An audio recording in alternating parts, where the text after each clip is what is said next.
सभी बच्चों को नमस्कार। कैसे हैं आप सब? उम्मीद करता हूँ आप बच्चे अच्छे होंगे और खूब अच्छे से पढ़ाई कर रहे होंगे। बेटा, क्योंकि एग्ज़ाम आपके बहुत नज़दीक आ रहे हैं, तो इसलिए मैं भगवान से प्रार्थना करता हूँ कि आप सभी बच्चे स्वस्थ रहें और खूब अच्छे से पढ़ाई करें और अच्छे नंबर से पास हों। तो बेटा, आज जो हमारी वीडियो है, ये वीडियो हमारी class 10th term 2 social science में जो चैप्टर है भारत में राष्ट्रवाद का उदय, ठीक है, ये भारत में राष्ट्रवाद के उदय के ऊपर है।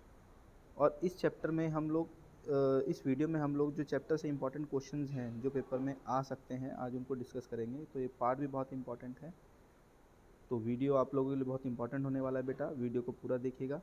और वीडियो शुरू करने से पहले जो बच्चे चैनल से नए जुड़े हैं, चैनल को सब्सक्राइब कीजिए। वीडियो अगर अच्छी लगे तो लाइक कीजिए और अपने कमेंट ज़रूर कीजिए कि वीडियो आपको कैसी लगी, और दूसरे बच्चों को भी शेयर कीजिए, ठीक है, क्योंकि ये वीडियो बहुत इंपॉर्टेंट है और ये चैप्टर भी बहुत इंपॉर्टेंट है। और चैप्टर से जो है काफ़ी प्रश्न जो है मैप से, और काफ़ी प्रश्न जो है जो थ्योरी बेस्ड क्वेश्चंस हैं वो एग्ज़ाम में आते हैं, ठीक है। तो इसीलिए वीडियो को पूरा देखिएगा। तो चलिए शुरू करते हैं। तो जैसे पहला पॉइंट क्वेश्चन हमें दिया हुआ है, इसमें क्या बताया गया है पहले प्रश्न में, आसाम में बगानी मजदूरों की महात्मा गांधी के विचारों और स्वराज के बारे में अपनी अलग अवधारणा थी, तर्क देकर इस कथन की पुष्टि कीजिए। तो जो आसाम के जो बगान मजदूर थे, उनकी महात्मा गांधी के विचार और उनकी जो स्वराज की जो बातें थी महात्मा गांधी की, उसके बारे में जो इनकी अवधारणा थी वो कैसी थी।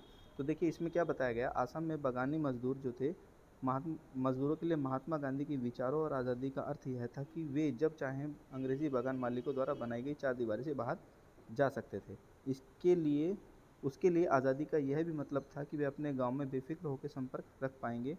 1859 में पास किए गए कानून के अनुसार मजदूरों को बिना आज्ञा बगान से बाहर जाने की आज्ञा नहीं थी। तो 1859 में एक कानून अंग्रेज़ों ने पास किया था, जिसमें बगान मजदूर अंग्रेज़ों की आज्ञा के बिना गांव जो बगान थे उससे बाहर नहीं जा सकते थे, ठीक है। आगे क्या बताया, उन्होंने जब असहयोग आंदोलन के बारे में सुना तो उन्होंने बगानों को छोड़ दिया और वे अपने घरों की ओर चल दिए। उनका विचार था कि गांधी राजा जो है, ये गांधी जो राज है ये आ रहा है और उन्होंने अपने गांव में खेती करने योग्य ज़मीन जो है उनको मिल जाएगी। परंतु ब्रिटिश ब्रिटिश सरकार द्वारा रेलवे और स्टीमरों पर पाबंदी लगाए जाने के कारण वे अपने घर नहीं पहुंच पाए। पुलिस ने रास्ते में उन्हें पकड़ लिया और उनकी पिटाई कर दी। इस प्रकार बागान मजदूरों ने स्वराज को अपने ढंग से उसका मतलब निकाला और उनके लिए एक ऐसा युग का घोतक था जो उनके सारे कष्टों को जो है दूर कर सकेगा, ठीक है। तो अब इस क्वेश्चन से हमें ये पता लगता है कि जो बागान मजदूर थे वो महात्मा गांधी के विचारों को उन्होंने कुछ अलग ही अपने तर्क से लिया, और महात्मा गांधी के जो आंदोलन था उस आंदोलन से वो जुड़ पाए और उनको ये लगा कि अब वो बागान को छोड़कर अपने घर जा सकते हैं, ठीक है। तो ये इंपॉर्टेंट क्वेश्चन है बेटा, और ये प्रश्न जो है काफ़ी इंपॉर्टेंट है और ये एग्जाम में आ सकता है, ठीक है। आगे देखते हैं।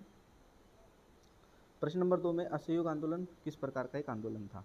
तो हमें इसके बारे में पता होना चाहिए कि असहयोग आंदोलन को क्या था। तो असहयोग आंदोलन की अगर हम देखते हैं तो इसकी शुरुआत 1 अगस्त 1920 को हो जाती है, ठीक है। 1920 को इसकी शुरुआत होती है और इसी दिन 1 अगस्त जिस दिन ये असहयोग आंदोलन शुरू होता है, उसी दिन ही हमारे देश के एक नेता थे जिनका नाम था बाल गंगाधर तिलक, ठीक है, जिनको बाल गंगाधर तिलक कहा जाता है।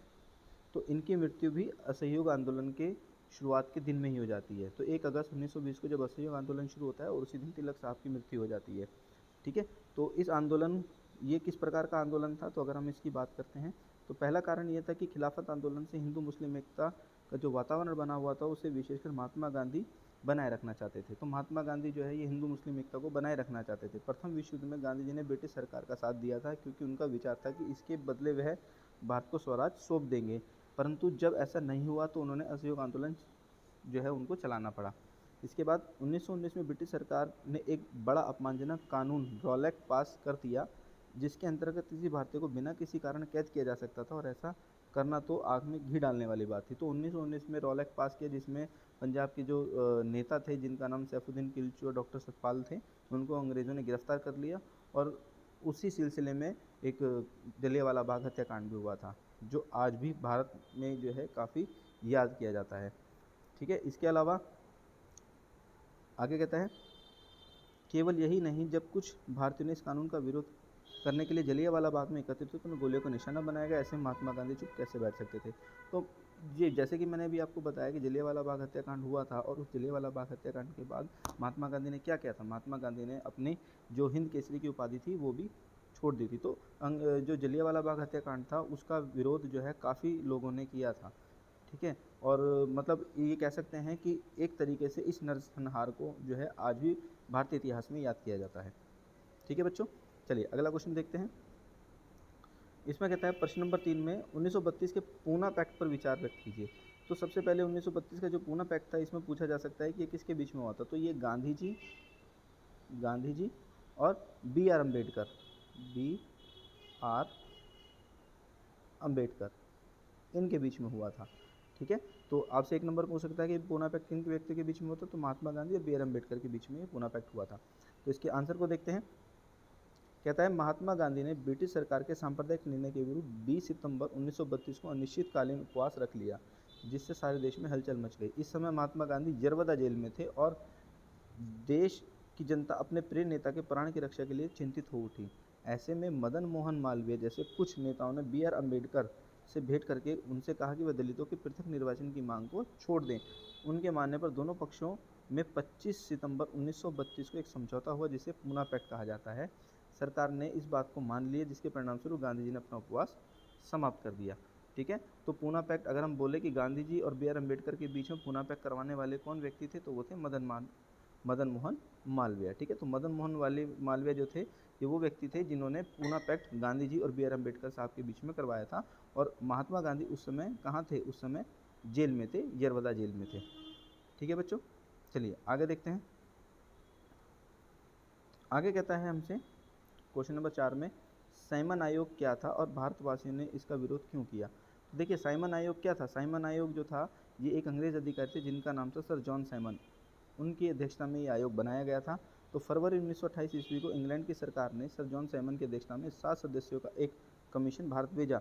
उसका उद्देश्य ब्रिटिश सरकार के सामने रिपोर्ट पेश करना था कि 1919 ईस्वी का एक्ट कहाँ तक सफल हुआ है।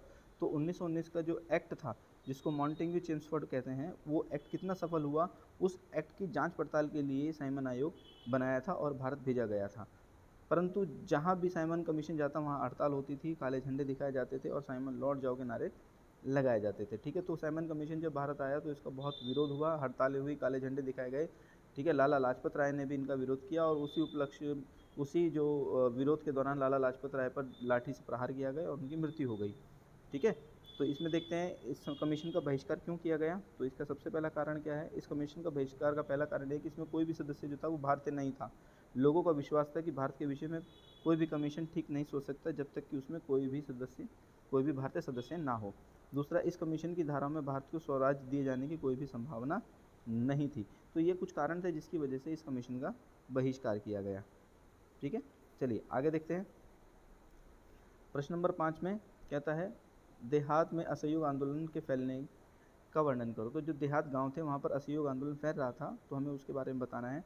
तो देखिए जैसे इसमें पहला पॉइंट दिया गया, विदेशी शासन के प्रोत्साहन पर विशेषकर अवध के तालुकदार और जमींदारों ने किसानों से भारी भरकम लगान और तरह तरह के कर लेने शुरू कर दिए थे, ठीक है। नेक्स्ट, किसानों विशेषकर अवध के किसानों को बेकारी करनी पड़ी। उन्हें जमींदार के खेतों पर निरंतर काम करना पड़ा, जिसके बदले उन्हें कोई भी वेतन या धनराशि नहीं दी जाती थी।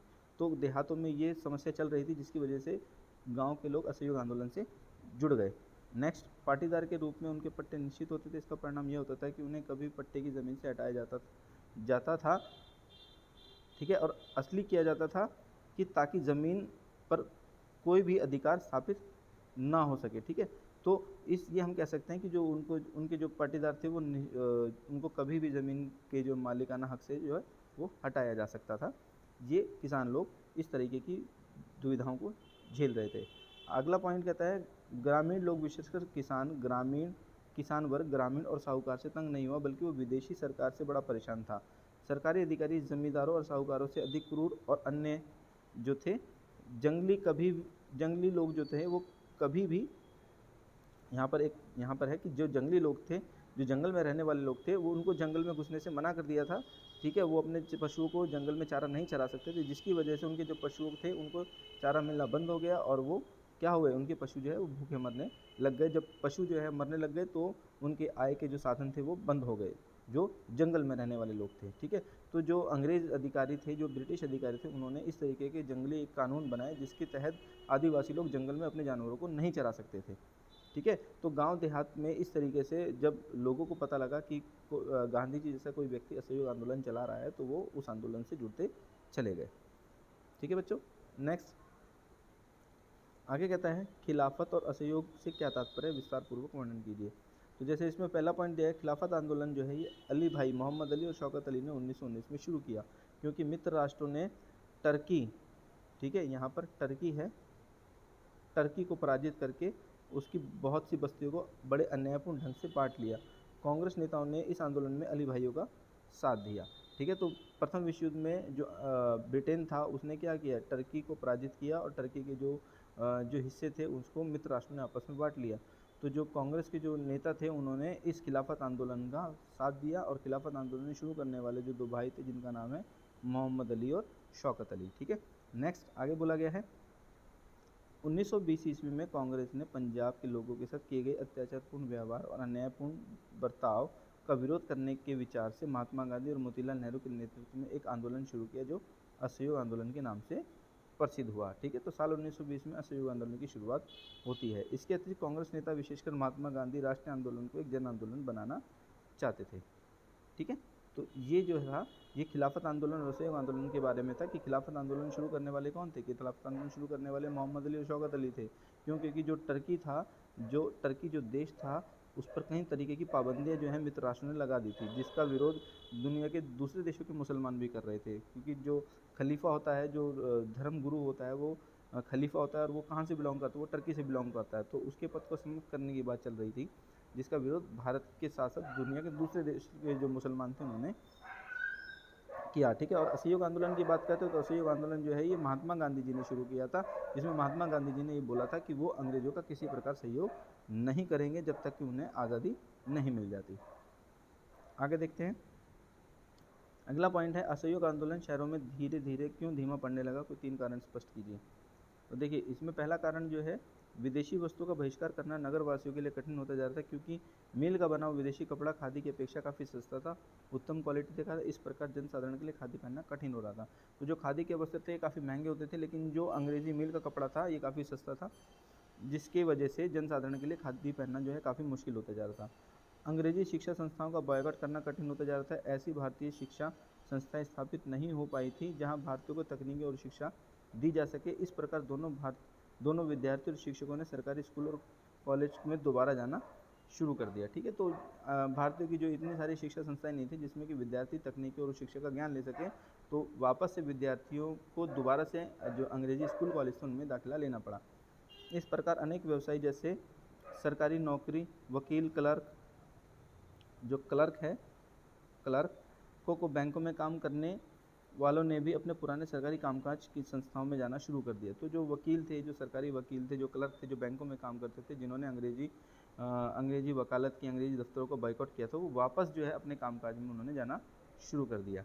नेक्स्ट, कांग्रेस द्वारा स्वयं 1922 में असहयोग आंदोलन वापस लेने का भी लोगों पर गहरा प्रभाव पड़ा। असहयोग आंदोलन जब आंदोलन करने वालों ने ही आंदोलन वापस ले लिया तो शहर के लोगों का जो जोश था वो कम होता चला गया और असहयोग आंदोलन धीरे धीरे शहरों में धीमा पड़ गया।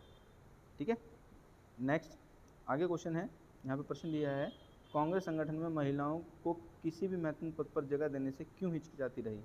तो महिलाओं ने सविनय अवज्ञा आंदोलन में किस प्रकार से जो है भाग लिया वो से स्पष्ट करना। तो कांग्रेस महिलाओं को महत्वपूर्ण पद देने से क्यों हिचकिचा रही थी और सविनय अवज्ञा आंदोलन में महिलाओं ने किस प्रकार भाग लिया, हमें इस बारे में बात करनी है। तो देखिए इसका आंसर क्या है, महात्मा गांधी का मानना था कि घर चलाना, चूल्हा चौका संभालना, अच्छी माँ, ठीक है, अच्छी पत्नी की भूमिका का निर्वाह करना औरत का असली काम है।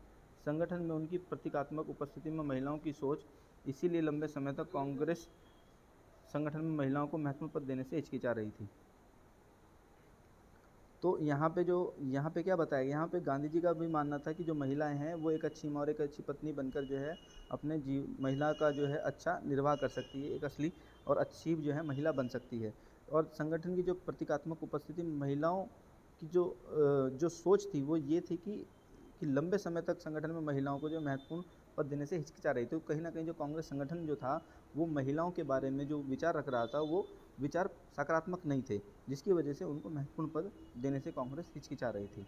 और अगर हम बात करते हैं कि सविनय अवज्ञा आंदोलन में महिलाओं की भागीदारी को लेके, तो महिलाओं ने क्या किया, महिलाओं ने शराब और अफीम तथा विदेशी दुकान जो थी उन पर क्या किया, धरना दिया।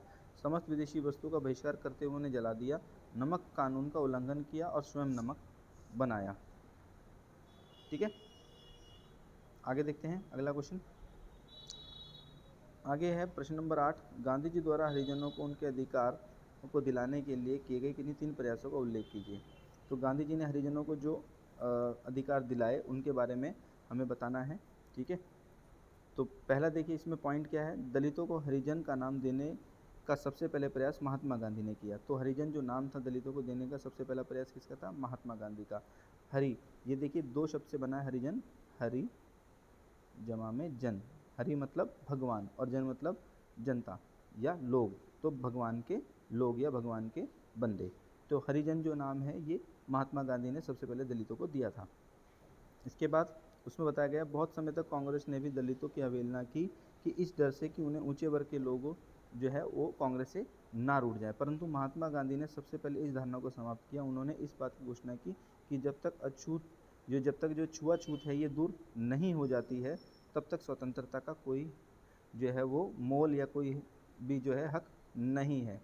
ठीक है, तो महात्मा गांधी का सबसे बड़ा मानना यह था कि हमें सबसे पहले क्या चाहिए, हमें समाज में छुआछूत को दूर करना है ताकि जो स्वतंत्रता हमें मिले वो सही मायने में स्वतंत्रता हो।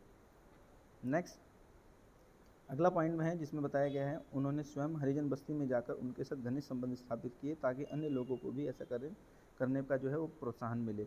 अगला पॉइंट, उन्होंने समय समय पर हरिजनों को मंदिर में स्वतंत्र प्रवेश के लिए जनसाधारण के कुएं और तालाबों से पानी भरने, स्कूलों में उनके प्रवेश के उद्देश्य से भी कहीं बार जो है वो सत्याग्रह किया। तो महात्मा गांधी ने जो क्या किया, महात्मा गांधी ने हरिजनों को मंदिर में स्वतंत्र प्रवेश के लिए, जो कुएं और तालाबों से पानी लेने के लिए, उनके बच्चों के स्कूलों में प्रवेश के लिए भी जो है कई बार क्या करा, सत्याग्रह किया। तो हम कह सकते हैं कि महात्मा गांधी ने हरिजन लोगों के अधिकारों को दिलाने के लिए कई महत्वपूर्ण काम किए ताकि हरिजन लोगों को समाज में बराबरी का हक मिल सके।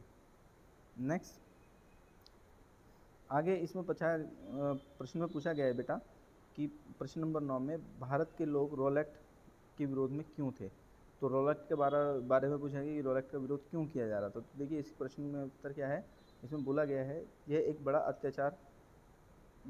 बड़ा अत्याचारपूर्ण था क्योंकि इसने इस कानून द्वारा किसी भी भारतीय को बिना किसी कारण चाहे, ठीक है, बिना किसी कारण चाहे संदेह के आधार पर, इसे हम लिख सकते हैं संदेह के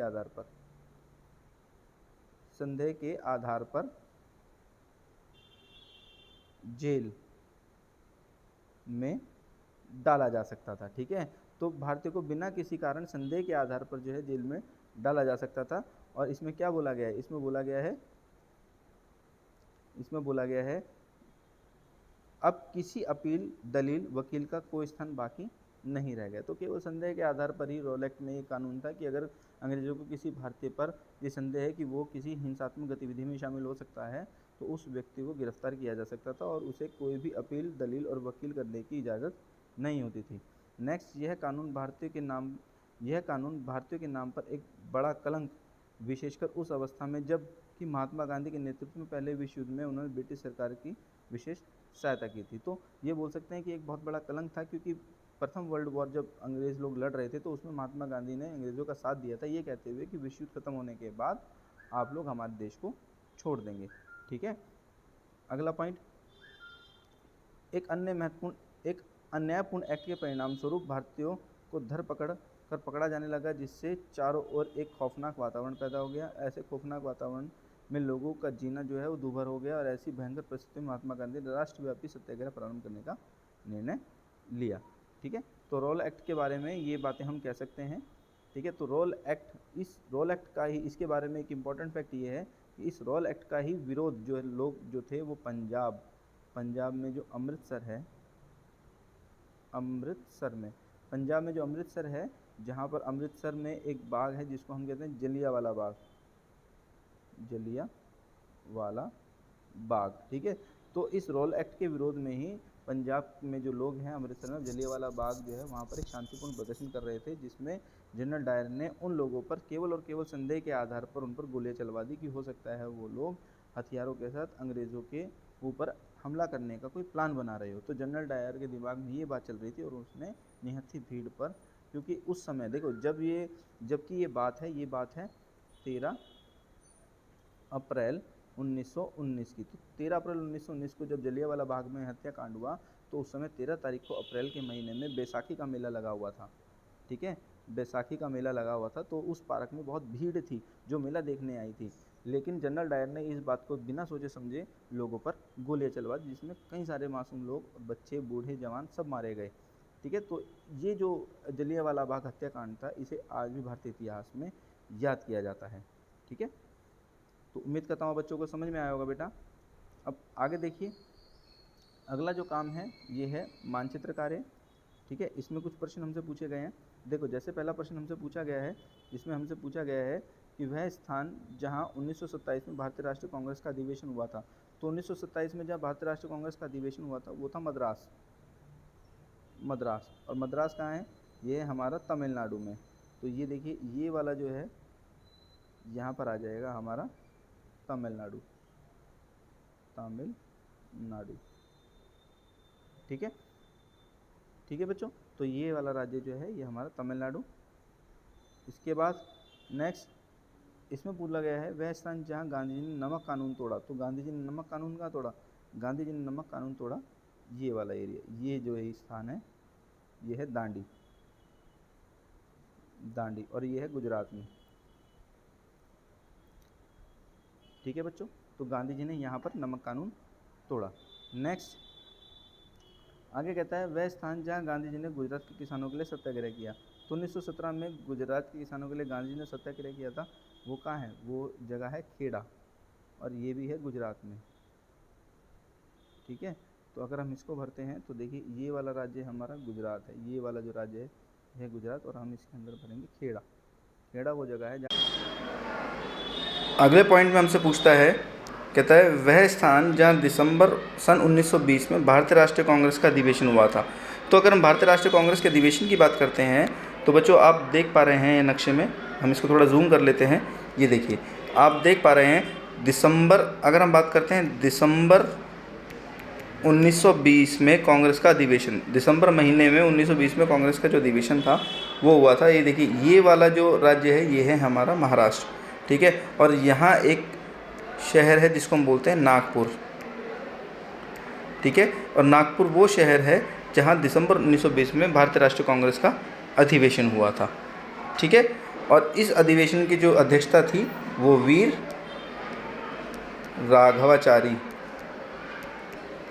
राघवाचारी ने की थी।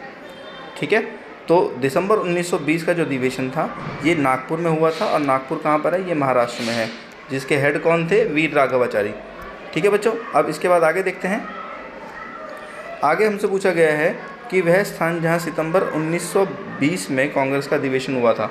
तो सितंबर 1920 में अगर कांग्रेस के अधिवेशन की बात होती है तो सितंबर 1920 में कांग्रेस का जो अधिवेशन है बच्चों ये हुआ था हमारा वेस्ट बंगाल में। ठीक है, वेस्ट बंगाल, ये देखिए ये जो राज्य है ये है हमारा वेस्ट बंगाल, और यहाँ पे एक शहर है जिसको हम बोलते हैं कलकत्ता। ठीक है, तो कलकत्ता में जो है ये सितंबर 1920 का कलकत्ता में जो है ये अधिवेशन हुआ था। ठीक है, और ये क्या था? ये एक विशेष अधिवेशन बुलाया गया था, विशेष अधिवेशन। ये कांग्रेस का एक विशेष अधिवेशन था जिसकी अध्यक्षता किसने की थी? जिसकी अध्यक्षता जिसकी जो अध्यक्षता थी वो किसने की थी? ये की थी लाला लाजपत राय। ठीक है, तो सितंबर 1920 का जो कांग्रेस का अधिवेशन था उसके अध्यक्ष थे लाला लाजपत राय, और ये अधिवेशन कहाँ हुआ था? ये हुआ था कलकत्ता में। और दिसंबर 1920 का जो अधिवेशन था वो हुआ था नागपुर में, जिसकी अध्यक्षता वीर राघवाचारी ने की थी। ठीक है बच्चों, तो इसी के साथ ये क्वेश्चन हमने डिस्कस कर लिए। उम्मीद करता हूँ आप बच्चों को समझ में आया होगा बेटा। तो वीडियो कैसी लगी आपको बताइए, अपने कमेंट में बताइए। अगर अच्छी लगी तो लाइक कीजिए, दूसरे बच्चों को शेयर कीजिए, और जो बच्चे चैनल से नए जुड़े हैं चैनल को सब्सक्राइब कीजिए। इसी तरह से मैं आप लोगों के लिए और वीडियो भी बनाता रहूँगा, जिससे आप लोगों को एग्ज़ाम में हेल्प मिले। बस आप अपना साथ मेरे साथ बनाए रखिए। मिलेंगे फिर हम अगली वीडियो पे। Thank you.